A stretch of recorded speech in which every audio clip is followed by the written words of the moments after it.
I've been going to these races for almost 50 years. That's one of the 5 best races I've ever seen. It was insane. It was fun. It was crazy. It was dangerous. And your perspective was you came from the back to the front. Once you got to the front, you were in the lead pack the whole day. And at the end, did you think the red flag was going to hose you, or did you think you just keep it on the bottom and I'll win it? Yeah, I thought it was going to hose me, frankly, because Kanaan was – the Chevys, I think, were still quicker, kind of like in an outright speed. I think the Honda was really good long run. You know, that's where that's how I got up to the front, you know, kind of all day.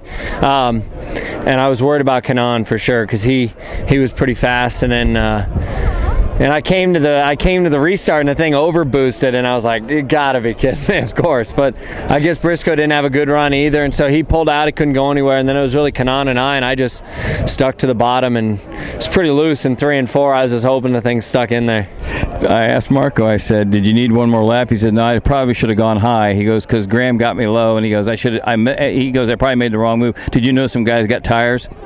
I heard that they got tires. I mean, I didn't see them, but you know, I'd heard that a few of them ducked in, and you know, I felt though that my strength in my car was the consistency all day. I wasn't the quickest car by any means, but through the long run, it kind of played out, and so I knew that, you know, those tires had only had, you know, 15 or 18 laps on them, and I felt real confident Firestone brought a really good compound here, and so I felt like I could hold them off still. And whereas if it was like Iowa or somewhere like that, you know, you can put new tires on and go drive around everybody.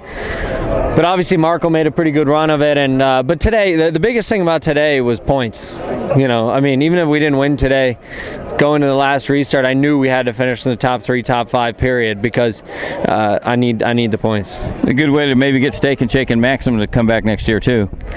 Hey, it's a good day, and I feel like Steak and Shake's kind of been our good luck charm because they came on board, and all of a sudden it's, you know, things have really turned around. But DA Lubricants as well, they've been a huge partner of ours, but you know, there's for a guy, there's not much better of a combination than Maxim and, you know, milkshake. So it's a pretty good deal. Okay, so you know, you've had enough sleepless nights and beating yourself up, and we beat you up sometimes. Me being your ex-PR man, does it just feel like, thank God? Yeah, it does. It feels good. I mean, you know, as you guys know, RACER, you guys were pretty hard on me at the end of last year, and you all heard from me, especially you, Malsher. And I told you guys, you know, you don't understand. You don't know what really was going on in the team. And I think this year you saw, you know, we came out right away, different people, and all of a sudden the team just clicked. And, you know, that can't be stressed enough, the importance that has. I mean, yeah, okay, maybe I'm driving better, but you don't drive better without the people around you. You don't take a 20th place car and win, you know.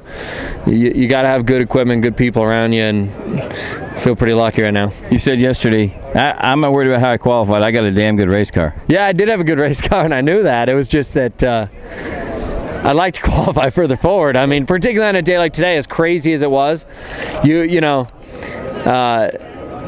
someone once told me if you run in the back with the squirrels, you're bound to get your nuts cracked. And so I'm the type of guy that I'd rather run up front. So the further I can start up front, the better I feel. All right, last question. Montoya, Power, Kanaan basically said that was insane. They're all, 2 of them are 40 years old. You're 26. You're still a kid. Marco said it's a race, and Newgarden said it was fun. How do you vote? Is this insane, or should we do this? It's at the end of the day, it was the most exciting race we've had in years. And I don't think it was purely pack racing. What made this good today was there's 4 different lanes to run. That's what made it good. It's not that there's too much downforce and whatever. And all the Penske boys were telling me how much grip they had and this, that, the other thing, but they weren't the strongest cars in the long run. And I thought today the tires went off just enough to make it intriguing, make it interesting at the end of, you know, who's going to be really strong, who's not. You know, certain guys are really good, like Karam was fast at the start of the stint, but not so good at the end. Like, that's the sort of thing that today brought out, whereas the old pack racing wasn't, the tires were good, you know, you were stuck all the time. Today there was variation in line, and that's what made it good. All right, Graham Rahal, Victory Lane. He says it's going to happen more often than once every 5 or 6 years. Rob Miller for RACER.com. I gave you the break on that one, brother. Thanks. Good work.